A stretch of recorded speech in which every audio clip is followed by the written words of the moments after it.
Saya akan share dengan saudara satu pengajaran firman yang pagi ini saya berikan judul Mendengar Suara Tuhan. Nanti saya coba sampaikan sama saudara, seringkali pemahaman kita mendengar suara Tuhan itu hanya sebatas begini. Lewat mimpi, lewat penglihatan, atau orang yang punya karunia nabi, punya karunia rasul datang kepada kita. Anakku, kamu mesti kerjakan ini, lakukan ini, sebagainya. Seringkali pemahaman kita itu hanya sebatas di sini, saudara ya. Mendengar suara Tuhan itu ada Tuhan yang datang langsung berkata, hambaku kamu mesti begini, dan seterusnya. Atau lewat mimpi, lewat vision, dan seterusnya. Mari kita belajar lewat firman Tuhan pagi ini, bahwa ternyata mendengar suara Tuhan, Tuhan bicara kepada kita. Tujuan saya begini, supaya paham, bukan hanya sebatas yang barusan saya katakan kepada Anda. Lihat ayatnya, Yohanes pasal 10 ayat 3 sampai 4. Kita mulai berangkat dari ayat ini ya. Saya baca ayat yang ketiga, lalu ayat yang keempatnya bersama-sama kita membaca. Yohanes 10 ayat 3 saya baca begini, kata firman Allah.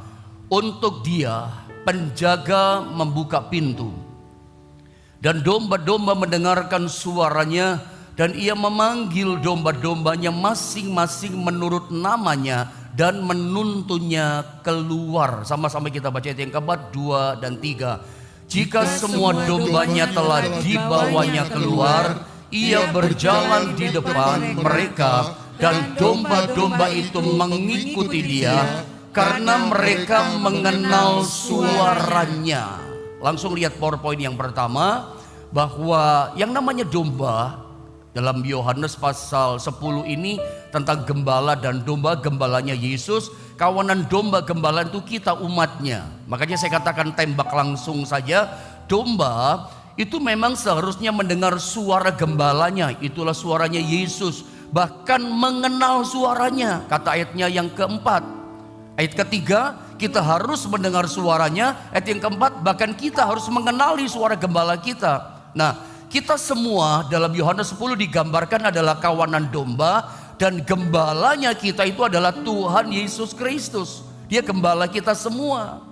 Nah, pertanyaannya saya sodorkan, ajukan kepada saudara, apakah dalam kehidupan kita sebagai orang percaya kepada Yesus, kawanan dombanya ini, mendengar suaranya setiap hari? Karena ayat ini jelas berkata, Yohanes 10, kita domba itu mesti kenal suara gembala kita. Itulah suaranya Tuhan. Kita domba itu harus mendengarkan suaranya. Kata kunci dari Yohanes 10 ayat 3 dan 4, kata kuncinya yang penting, poin pentingnya adalah kita domba-dombanya harus mendengar suaranya. Bukan cuma kenal suara, harus mendengar, supaya kita nggak tersesat jalannya, supaya kita nggak masuk jurang, supaya kita nggak kesakitan, menderita, bahkan nggak bisa pulang kembali ke kandang. Menderita tersesat selamanya, menderita selamanya, tidak pernah mengalami pemulihan, tidak pernah mengalami padang rumput yang hijau, tidak pernah mengalami namanya penyediaan yang terbaik yang gembala kita Yesus sediakan buat kita. Kenapa? Nggak kenal suara dan nggak mendengar suaranya. Suara itu yang menuntun perjalanan iman kekristenan kita. Saya tambah satu ayat ya tentang mendengar suara. Apa yang terjadi ketika kita itu mendengar suara Tuhan? Apa yang kita alami? Mendengar suara Tuhan itu penting dalam perjalanan hidup kita, dengan segala macam keadaan yang sedang kita hadapi. Lihat Yesaya pasal 55 ayatnya yang ketiga. Saya baca ya ayat ini pelan, tapi nadanya mungkin keras, suaranya seperti biasa ya. Lihat ayat ketiga saya baca ya. Sendengkanlah, dikatakan telingamu, telinga rohani kita, telinga iman kita tentunya, dan datanglah kepadaku, kata Tuhan. Dengarkanlah, perhatikan, ini kata kuncinya. Namanya domba, namanya umat, namanya anak-anak Tuhan, pakai telinga untuk apa? Dengarkanlah suara Tuhan. Dengarkanlah, ini kata kuncinya. Maka kamu akan hidup. Terus, aku hendak mengikat perjanjian abadi dengan kamu, menurut kasih setia yang teguh yang kujanjikan kepada Daud. Mendengar suara Tuhan dari ayat ini ternyata menentukan kehidupan kita. Coba Anda lihat gambar berikutnya. Makanya saya tulis dengan tegas, mendengar suara Tuhan dan dengar-dengaran akan suaranya, perkataannya, janjinya dan perintahnya, itu ternyata menentukan kehidupan kita. Jelas dikatakan ayat ini, maka kamu dengarkanlah, maka kamu akan hidup. Mendengar suara Tuhan, saya ulang, itu menentukan kehidupan kita. Hidup yang bagaimana pendeta? Naik di ayat yang kedua. Hidup seperti apa yang terjadi kalau kita itu mendengar suara Tuhan? Apa yang kita alami? Mari saya tunjukkan ayatnya di ayat yang kedua. Naik di ayat kedua di pasal yang sama. Mengapakah kamu belanjakan uang untuk sesuatu yang bukan roti, dan upah jeripayamu untuk sesuatu yang tidak mengenyangkan? Lihat ayat ini, kata kunci kembali. Saya tunjukkan pada saudara, dengarkanlah aku. Ini poin pentingnya. Ya, yang menentukan kehidupan kita di tahun 2023, hidup kita jadi seperti apa? Anda mengalami janji Tuhan, Anda mengalami penyediaan dari Tuhan. Ini kata kuncinya loh. Dengarkanlah aku, kata Tuhan, kata kuncinya, maka kamu akan memakan yang baik. Saya mau tanya sama saudara, apa Anda mau mengalami hari-hari yang baik, memakan yang baik dalam hidup kita? Yang kita alami kebaikan dalam hidup kita, dan kamu akan menikmati sajian yang paling lezat, yang paling menyenangkan buat hidup saudara. Apa Anda mau tahun ini tahun yang menyenangkan, tahun yang baik? Kuncinya ini, dengarkan suara Tuhan. Itu menentukan kehidupan kita. Kita menerima yang baik, kita menerima sesuatu yang Allah rencanakan, yang menyenangkan, yang lezat buat kita, kata Alkitab. Nah, sekarang saya mau bicara pada bagian ini. Dengarkan baik-baik. Ketika kita bicara tentang mendengar suara Tuhan, seringkali kita berkata, saya jemaat biasa pendeta, saya anak Tuhan biasa, saya bukan pendeta, saya bukan hamba Tuhan, saya bukan pelayan Tuhan, saya bukan nabi, saya bukan rasul, saya anak Tuhan jemaat biasa. Saya nggak bisa mendengar suara Tuhan. Tunggu dulu. Atau saya katakan dari awal tadi, seringkali ketika pemahaman kita mendengar kalimat mendengar suara Tuhan, selalu kita berkata, oh itu lewat visi, itu lewat penglihatan, itu lewat mimpi. Tuhan datang pada kita, lakukan ini ya, kerjakan ini, kamu mesti taat ya, lewat mimpi Tuhan bicara. Atau lewat Tuhan datang kepada kita dan dia ngomong sama kita, anakku lakukanlah ini, lakukanlah itu, dan seterusnya. Saya mau tunjukkan sama saudara ya, satu ayat bahwa Tuhan itu berbicara kepada kita dan kita mendengar suara Tuhan itu bukan hanya dalam bentuk yang barusan ini saja. Ada satu bentuk yang lain yang justru paling banyak seringkali Tuhan memperdengarkan suaranya itu kepada kita seperti ini. Paling banyak saya katakan, bukan seperti yang tadi, yang paling banyak malah yang ini. Dari mana keyakinan saya? Dari ayat ini, Roma 8:28. Ayo sama-sama kita baca ayat ini saudara ya. 1, 2, dan 3. Kita tahu sekarang bahwa Allah turut bekerja dalam segala sesuatu untuk mendatangkan kebaikan bagi mereka yang mengasihi Dia, yaitu bagi mereka yang terpanggil sesuai dengan rencana Allah. Perhatikan ayat ini baik-baik. Saya percaya dari Roma 8:28 ada salah satu bentuk suara Tuhan buat kita. Saya ulang ya, perhatikan pada poin ini poin penting. Saya yakin, saya percaya bahwa ada satu bentuk suara Tuhan yang justru seringkali Dia bicara, suarakan kepada kita itu lewat ini. Bukan hanya lewat Dia datang, hai hambaku, atau lewat mimpi, lewat penglihatan. Justru ada satu bentuk suara yang saya coba ajarkan sama saudara. Ayat ini berkata begini, Anda mesti yakin ya, kita tahu sekarang. Lewat firman Allah kita tahu sekarang. Apa itu? Bahwa dikatakan apa? Allah itu turut bekerja dalam segala sesuatu. Ejaan lain, bahwa kita mesti percaya Allah itu turut bekerja dalam segala hal dalam kehidupan kita. Untuk apa Dia bekerja dalam segala hal, dalam segala sesuatu? Untuk mendatangkan kebaikan bagi kita. Itu kata Alkitab. Jadi Tuhan bekerja itu tidak hanya mati satu metode, hanya lewat yang barusan tadi saya katakan. Tapi ada satu bentuk suara Tuhan, dan di situ dia sedang mengatur kita, bekerja pada kita. Suara Tuhan bukan hanya lewat mimpi kepada kita.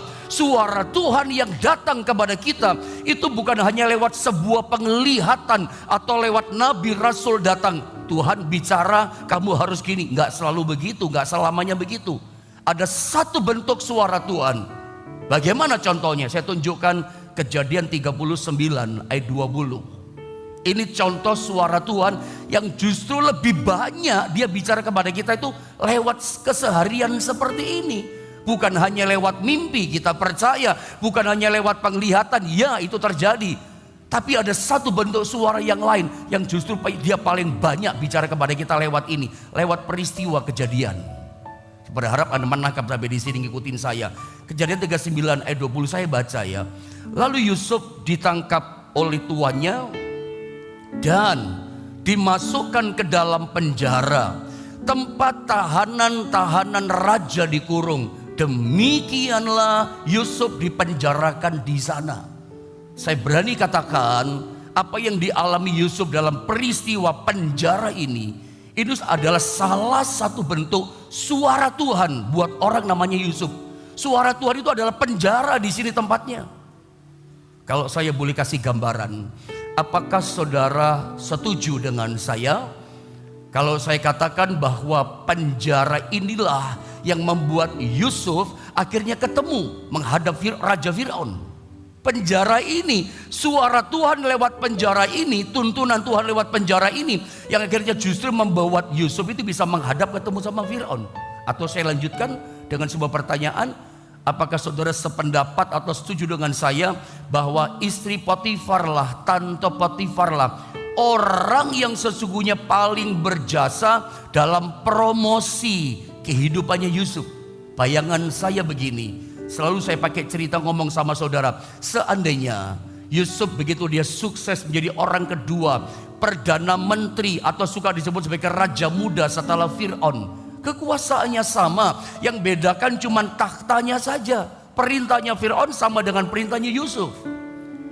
Jadi seandainya ada paparazzi atau wartawan kejar Yusuf, cari tahu, mewawancari Yusuf, wartawan bertanya, kalau Anda mau berterima kasih atas kesuksesan hidup Anda Tuan Yusuf, Anda berterima kasih kepada siapa? Atas promosi jabatan, atas masa depan yang luar biasa. Saya percaya Yusuf akan berkata begini, yang pertama saya berterima kasih kepada Tuhan. Tapi tidak kalah pentingnya, saya berterima kasih kepada tante Potifar yang jebloskan saya masuk dalam penjara. Kalau istri Potifar, Yusuf katakan, tidak masukkan saya dalam penjara, maka saya tidak akan pernah mengalami promosi. Saya tidak akan pernah menghadap yang namanya Firaun. Tidak ada penjara, tidak ada raja muda, tidak ada penjara, tidak ada perdana menteri. Lewat proses penjara, saya coba kasih tahu sama saudara bahwa setiap kita sesungguhnya pasti melewati rute ini. Perhatikan baik-baik bagian ini. Perhatikan saudara ya. Semua orang percaya, termasuk saya dan Anda semua, pasti melewati etape ini, rute ini, fase ini. Fasenya Yusuf. Fase pertama apa pendeta? Fase pertama adalah mendengar suara Tuhan. Lewat apa? Lewat sebuah kejadian. Kalau Yusuf penjara, kalau Anda saya nggak tahu. Kalau kita belajar soal Yusuf ya, perhatikan ya. Yusuf itu kan sebelum dia jadi raja muda, perdana menteri di tanah Mesir, jadi orang hebat gitu loh. Masa depannya jaya, sukses, dia punya kekuasaan yang hebat. Anda tahu, diawali dengan sebuah mimpi kan, mimpi suara Tuhan juga loh. Mimpinya bagaimana? Dia melihat ada berkas-berkas gandum kakaknya yang terikat, itu menyembah kepada berkasnya Yusuf. Yusuf melihat kakaknya menyembah dia. Mimpinya itu, penglihatannya itu. Lalu dia mendengar suara Tuhan lewat penglihatan itu adalah, lalu dia lihat matahari, bulan, bintang itu nyembah kepada dia. Lewat mimpi itu, suara Tuhan itu, Tuhan sedang berbicara kepada namanya Yusuf bahwa kamu akan jadi orang hebat. Masa depanmu sukses, kamu jadi orang besar dan luar biasa. Itu yang Tuhan sediakan, ditunjukkan lewat suaranya, lewat mimpi dan penglihatan pada Yusuf.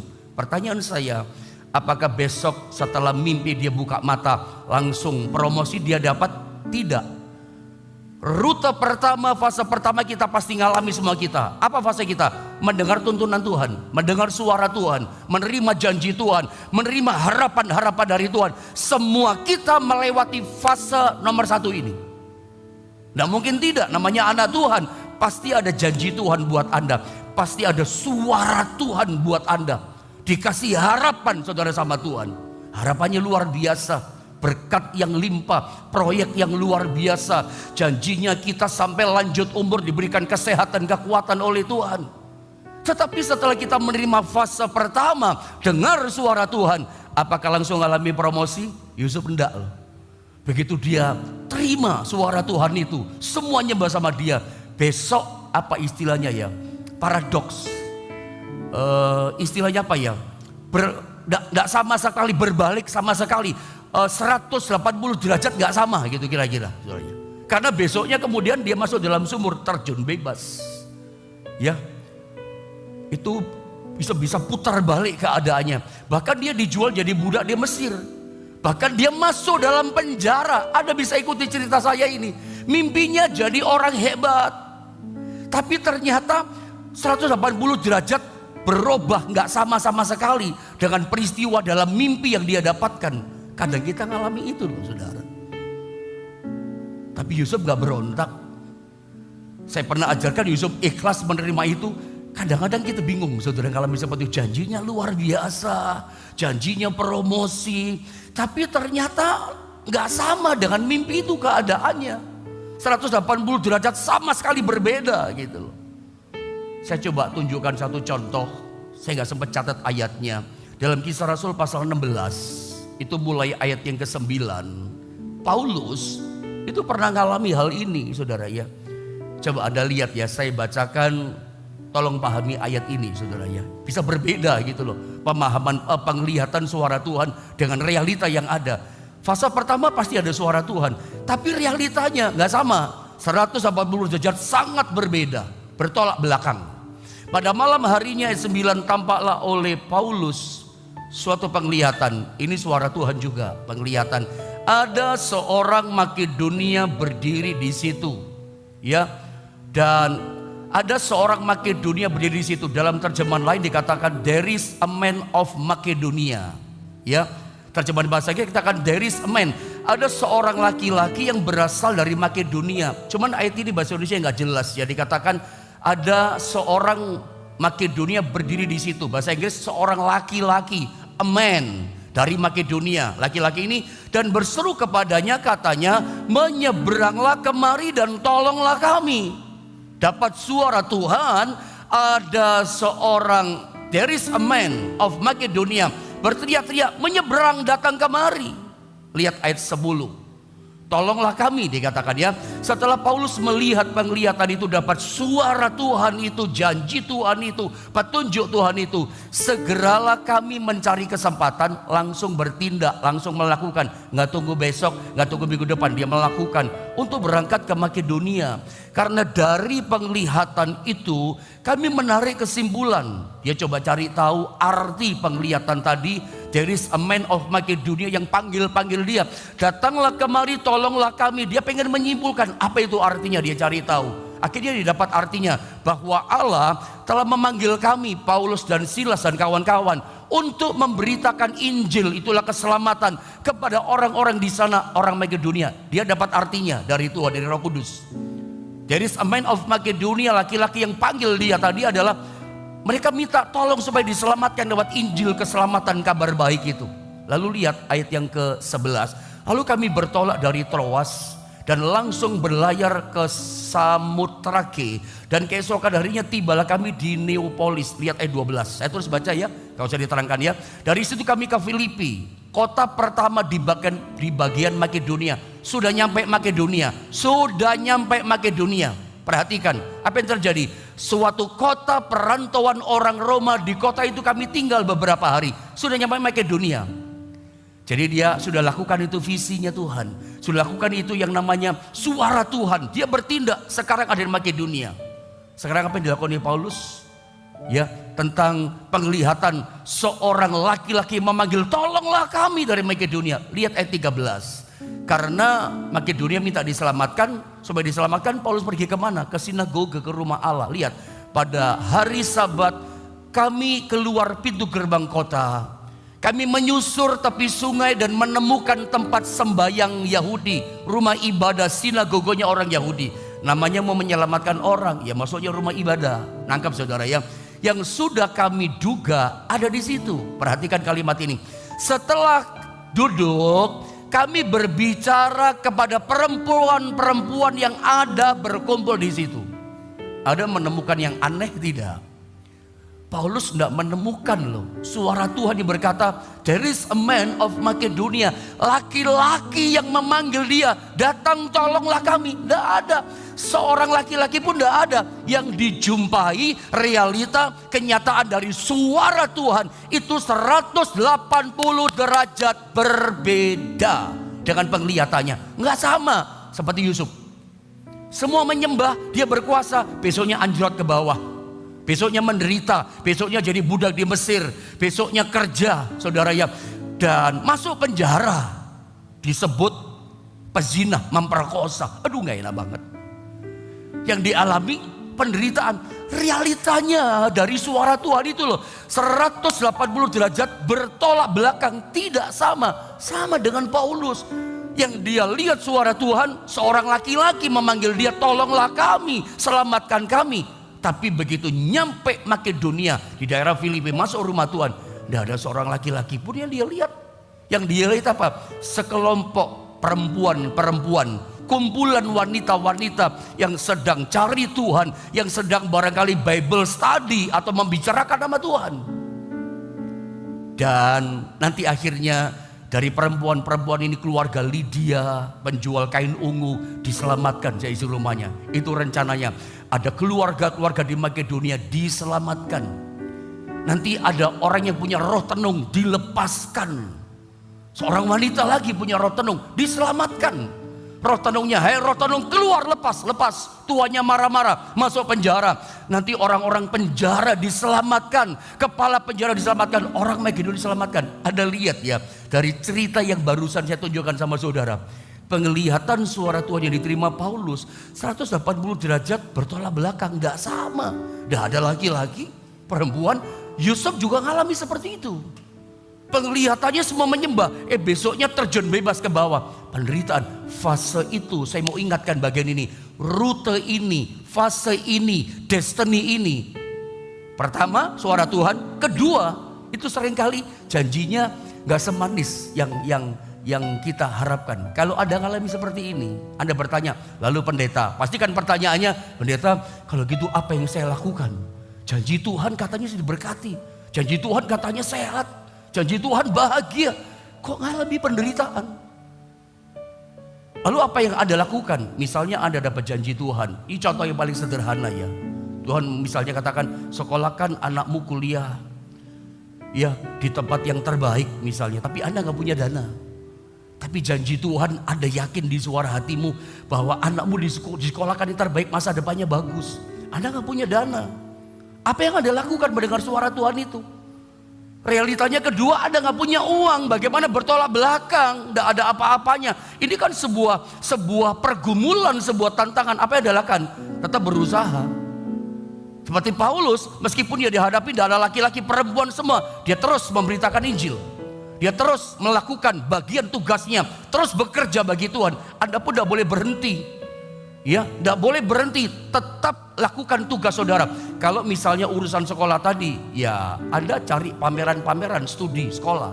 Anda cari di online namanya beasiswa sekolah. Usaha, itu maksud saya, berjuang, jangan berhenti, jangan menyerah setelah mendengar suara Tuhan. Kok 180 derajat bertolak belakang? Tidak boleh berhenti iman saudara. Terus berjuang, tidak boleh berhenti berusaha. Seperti contoh yang paling gampang saya barusan beritahu sama saudara. Lewat online cari beasiswa, ada pameran-pameran studi, datang di situ dan segala macam usaha. Nanti ada kan sampai terang tuntunan Tuhan. Kadang-kadang bertolak belakang seperti itu. Sama dengan sebuah kisah yang pernah saya sampaikan sama saudara. Kisah 10 saudara, yang ayat 9 sampai 14. Ini Paulus, gak cukup waktu, saya cerita saja. Paulus itu kan rasul. Ketika di Yope, Dia lapar, lagi lapar setelah sembahyang, tiba-tiba dapat penglihatan, ada suara Tuhan datang. Memang Tuhan ngomong di situ. Dia lihat kain lebar turun, isinya binatang haram semua dan sebagainya, supaya tidak kelamaan. Tuhan ngomong gini sama Paulus, 3 kali Tuhan ngomong, Paulus sembelih. Tuhan bersuara, sembelih binatang-binatang itu, makan. 3 kali. Alkitab ada baca 15-16, 3 kali Tuhan ngomong, makan. Ada tahu jawaban Petrus 3 kali juga, dia nggak mau. Dia nggak suka. Ya, kadang-kadang kita masuk penjara, oh nggak suka. Siapa yang mau kayak Yusuf, iya kan? Suara Tuhannya indah buat kita, tapi kenyataannya 180 derajat berbeda dengan yang kita nggak mau gitu. Kita nggak ngerti kok ngalami seperti ini. Petrus berkata, enggak Tuhan, selama ini aku belum pernah makan binatang haram yang tidak tahir. Menolak 3 kali. Sampai Tuhan berkata gini, hei Petrus, yang Tuhan bilang halal, jangan kamu bilang haram. Itu suara Tuhan. Akhirnya Petrus ngerti, dia nggak boleh bilang, kamu orang najis. Ternyata binatang haram itu bicara tentang bangsa-bangsa yang apa ya, yang najis, nggak layak terima keselamatan Tuhan. Nggak boleh kamu bilang orang itu najis. Ya, lalu Paulus dibawa ke rumahnya Kornelius oleh Tuhan. Tadinya nggak mau, akhirnya mau. Makanya saya pernah sampaikan juga, bandingkan sama kisah Yunus. Yunus itu disuruh ke Niniwe, dia nggak mau. Dalam Yunus 1 ayat 2-3, waktu nggak cukup, Anda baca di rumah. Ini ayatnya saya tunjukkan saudara ya. Ini ayatnya, saya coba tunjukkan ayatnya. Yunus 1 ayat 2-3, ini ceritanya.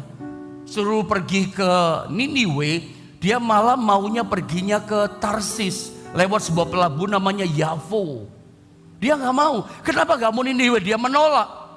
Suara Tuhan harusnya indah. Kenapa Niniwe? Niniwe itu orang kejam. Yunus nggak mau. Orang biadab.